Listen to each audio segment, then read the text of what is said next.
Black board education में आप सभी का स्वागत है। इस वीडियो में हम करंट अफेयर के काफ़ी महत्वपूर्ण क्वेश्चन को देखेंगे।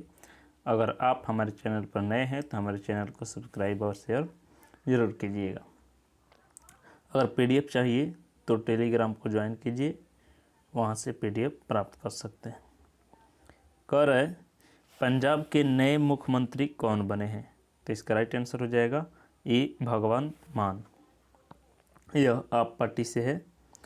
आम आदमी पार्टी ने 117 सदस्यीय पंजाब विधानसभा में कांग्रेस और सियद बसपा गठबंधन को पछाड़ते हुए 92 सीट जीत हासिल की है। समारोह में आपके नवनिर्वाचित विधायकों के अलावा दिल्ली के मुख्यमंत्री अरविंद केजरीवाल और पार्टी के अन्य वरिष्ठ नेता भी मौजूद थे। समारोह में मौजूद अन्य नेताओं में दिल्ली के डिप्टी सीएम मनीष सिसोदिया और दिल्ली के पर्यावरण मंत्री गोपाल राय शामिल हैं। और यहाँ पर जो है चंडीगढ़ जो पंजाब में आम आदमी पार्टी के जो पार्टी बने हैं भगवंत मान, उन्हें मुख्यमंत्री का शपथ दिलाया गया है। पंजाब की स्थापना हुई थी 1 नवंबर 1966 को और इसकी राजधानी है चंडीगढ़। चंडीगढ़ पंजाब और हरियाणा दोनों की राजधानी है और गवर्नर है बनवारी लाल पुरोहित तथा मुख्यमंत्री भगवंत मान बने हैं और चीफ जस्टिस है रवि शंकर झा। पड़ोसी राज्य जो है पंजाब के वो 3 हैं। पंजाब के जो पड़ोसी राज्य हैं 3, राजस्थान, हरियाणा और हिमाचल प्रदेश, तथा एक पड़ोसी देश के साथ भी यह सटा हुआ है, पाकिस्तान के साथ। और पंजाब में लोकसभा की 13 सीटें, राज्यसभा की 7 सीटें, विधानसभा के 117 सीटें हैं। स्टेट एनिमल जो है ब्लैक डियर है और स्टेट बर्ड जो है हॉक है, ठीक है, मतलब बाज। और स्टेट ट्री जो है शीशम है। उसके बाद दूसरा क्वेश्चन कर रहे हैं, भारत का पहला artificial intelligence and robotics technology park कहाँ खोला जाएगा, तो राइट आंसर हो जाएगा सी, बंगलोर कर्नाटक की राजधानी है। Artificial intelligence and robotic technology park को भारतीय विज्ञान संस्थान बेंगलुरु द्वारा राज्य और केंद्र सरकार के सहयोग से 230 करोड़ रुपये की पूंजी व्यय के साथ स्थापित किया गया है। एआई और robotics technology park AI foundry के साथ मिलकर भारत में एआई और रोबोटिक्स इनोवेशन को सपोर्ट करने के लिए $100 मिलियन पर वेंचर फंड लॉन्च करने जा रहा है। फंड को सरकार, निजी कंपनी और वीसी द्वारा समर्थित किया जाएगा। अगला क्वेश्चन है, राष्ट्रीय टीकाकरण दिवस कब मनाया गया है, तो राइट आंसर हो जाएगा डी, 16 मार्च को मनाया गया है। भारत में राष्ट्रीय टीकाकरण दिवस नेशनल इम्यूनाइजेशन डे के रूप में मनाया जाता है। पूरे देश में टीकाकरण के महोत्सव को बताने के लिए हर साल 16 मार्च को मनाया जाता है। यह दिन पहली बार 1995 में मनाया गया था। 2022 में इम्यूनाइजेशन डे महत्वपूर्ण है क्योंकि भारत सरकार ने 15 से 18 वर्ष की आयु के बच्चे के लिए कोविड-19 टीकाकरण और वरिष्ठ नागरिक के लिए बूस्टर खुराक शुरू की है। चौथा क्वेश्चन कर रहे हैं, भारतीय महिला टीम ने जूनियर एशियन हैंडबॉल चैंपियनशिप 2022 में कौन सा पदक जीता है, तो राइट आंसर हो जाएगा एक गोल्ड मेडल जीता है। जूनियर एसोसिएशन हैंडबॉल चैंपियनशिप के फाइनल मुकाबले में भारतीय टीम ने थाईलैंड को 41-18 से हराकर स्वर्ण पदक जीता है। यह प्रतियोगिता जीतने के साथ ही भारतीय टीम इस साल होने वाली जूनियर विश्व चैंपियन के लिए क्वालिफाई कर गई है। विश्व चैंपियन स्लोवानिया में 22 जून से 3 जुलाई तक होगी। अगला क्वेश्चन है, स्वास्थ्य मंत्रालय द्वारा जारी रिपोर्ट के अनुसार भारत में सबसे कम मातृ मृत्यु अनुपात कौन सा राज्य शीर्ष पर रहा है, तो राइट आंसर हो जाएगा बी, केरला रहा है। नवीनतम आंकड़ों के अनुसार जो 2017 से 19 की अवधि के लिए भारत का मातृ मृत्यु अनुपात जो है उसमें सुधार हुआ है, 1 से 3 हो गया है और टॉप जो राज्य है उसमें केरला प्रथम आता है। केरला के जो है 42 से 30 हो गया है। केरला के बाद जो है केरल ने 2022 में MMR के संयुक्त राष्ट्र सतत विकास लक्ष्य को हासिल किया है। मातृ मृत्यु अनुपात को प्रति 1 लाख जीवित जन्मों पर मातृ मृत्यु की संख्या के रूप में परिभाषित किया गया है। उसके बाद छठा क्वेश्चन कह रहा है फील्ड शतरंज ओलंपियाड 2022 खेल का आयोजन कहाँ होगा? तो इसका राइट आंसर हो जाएगा बी, चेन्नई में होगा। तो ध्यान दीजिएगा यहाँ पर जो 3 राज्य था, तो प्रथम जो था केरला, उसके बाद महाराष्ट्र और तेलंगाना आते हैं।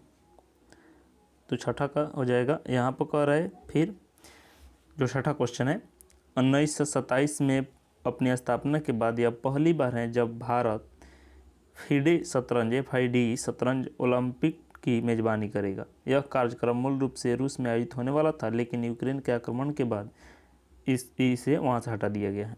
यह स्थल मध्य चेन्नई से 60 किलोमीटर दक्षिण में Sheraton Mahabalipuram resort and conservation centre द्वारा पॉइंट्स होगा। यह मलालापुरम में स्थित है, जो भारत के प्रसिद्ध पर्यटन स्थल में से एक है और 7वीं और 8वीं शताब्दी के हिंदू स्मारकों की यूनेस्को सूची में शामिल है। 7वां क्वेश्चन कर रहे किस मंत्रालय द्वारा जेंडर संवाद के तीसरे संस्करण का आयोजन किया गया है? तो राइट आंसर हो जाएगा A, ministry of rural development.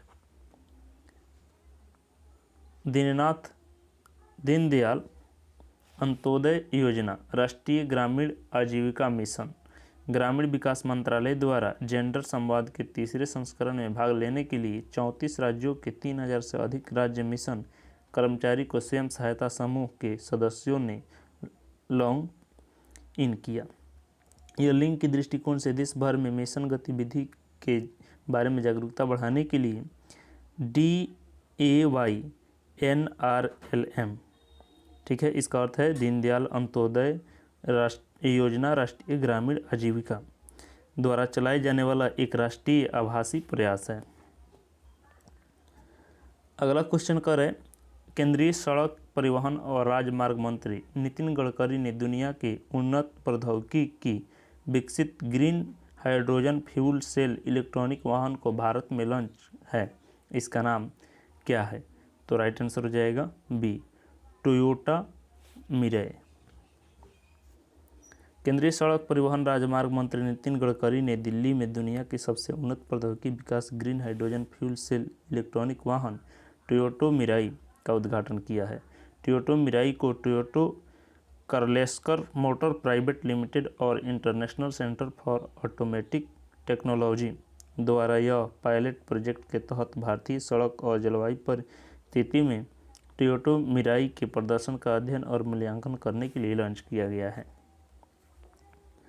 अगला क्वेश्चन कह रहा है IFR एशिया अवार्ड 2021 में Asian bank of the year का पुरस्कार किसे दिया गया है? तो राइट आंसर हो जाएगा ए, एक्सिस बैंक को दिया गया है। भारत के तीसरे सबसे बड़े निजी क्षेत्र के बैंक है एक्सिस बैंक को एशिया निवेश बैंकिंग क्षेत्र में व्यापक कवरेज और विशेषता की गहराई के लिए IFR एशिया के एशियाई बैंक ऑफ द ईयर से सम्मानित किया गया है। इस वर्ष बैंक ने फाइनेंस एशिया कंट्री अवार्ड में भारत में सर्वश्रेष्ठ DCM हाउस का पुरस्कार भी जीता है। एक्सिस बैंक लगातार 15 कैलेंडर वर्षों से ब्लूमबर्ग लीग टेबल रैंकिंग में नंबर 1 पर रहा है और घरेलू ऋण पूंजी बाजार में अपने नेतृत्व की स्थिति बनाए रखी है। 10वां क्वेश्चन कर रहा है वित्त वर्ष 2022-23 के लिए जम्मू कश्मीर के लिए 1.42 लाख करोड़ रुपए की बजट को किसने पेश किया है? तो राइट आंसर हो जाएगा बी, निर्मला सीतारमण ने, जो यूनियन फाइनेंस मिनिस्टर है। केंद्रीय वित्त मंत्री निर्मला सीतारमण ने लोकसभा में केंद्र शासित प्रदेश जम्मू कश्मीर का तीसरा बजट पेश किया है। वित्त मंत्री ने घोषणा की कि जम्मू व श्रीनगर शहरों में एलिवेटेड मेट्रो रेल परियोजना शुरू होगी। केंद्रीय बजट के 2022-23 के अनुसार किसानों को लाभ पहुंचाने के लिए 1.60 करोड़ की लागत से 11 मंडियां होगी, जिससे 22,000 किसान लाभार्थी होंगे। जम्मू कश्मीर, इसकी राजधानी है श्रीनगर। ग्रीष्मकालीन राजधानी श्रीनगर और शीतकालीन राजधानी जो है जम्मू होता है। ठीक है।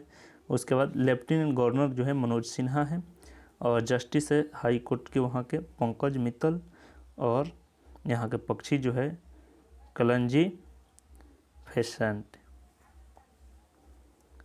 अब इसके पहले जो काफ़ी महत्वपूर्ण क्वेश्चन है उसको भी देख लेंगे। एयर इंडिया के नए अध्यक्ष कौन बने हैं? तो राइट आंसर हो जाएगा ए, नटराजन चंद्रशेखरन। अगला क्वेश्चन कह रहा है विश्व उपभोक्ता अधिकार दिवस कब मनाया गया है? तो राइट आंसर हो जाएगा डी, 15 मार्च को मनाया गया है। उसके बाद कह रहा है ब्रिटिश अकादमी फिल्म पुरस्कार 2022 में सर्वश्रेष्ठ फिल्म का पुरस्कार किसने जीता है? तो राइट आंसर हो जाएगा B, the power of the dog. उसके बाद कह रहा है badminton tournament German open super 300 में भारतीय खिलाड़ी लक्ष्य सेन ने कौन सा पदक जीता है? तो राइट आंसर हो जाएगा सी, सिल्वर पदक जीता है। सिप्री द्वारा जारी इंटरनेशनल आर्म्स ट्रांसफ़र रिपोर्ट में हथियारों के सबसे बड़े आयातक देश के रूप में कौन सा शीर्ष स्थान पर रहा है? तो राइट आंसर हो जाएगा सी, सऊदी अरब और इंडिया दोनों। उसके बाद कह रहे हैं कहाँ अनोखे तरह का digital school health platform launch किया गया है? तो राइट आंसर हो जाएगा सी, पुदुचेरी में खोला गया है। उसके बाद कह रहा है किस कंपनी के एमडी और सीए तपन सिंघल का कार्यकाल 5 वर्ष तक बढ़ाया गया है? तो राइट आंसर हो जाएगा बी, बजाज एलियांज। किस राज्य में डिजिटल वाटर डाटा बैंक शुरू किया गया है? तो राइट आंसर हो जाएगा बी, कर्नाटक में शुरू किया गया है। भारत की सबसे बड़ी कोयला उत्पादक कंपनी कौन सी बन गई है? कोल इंडिया लिमिटेड। तो राइट आंसर बी हो जाएगा।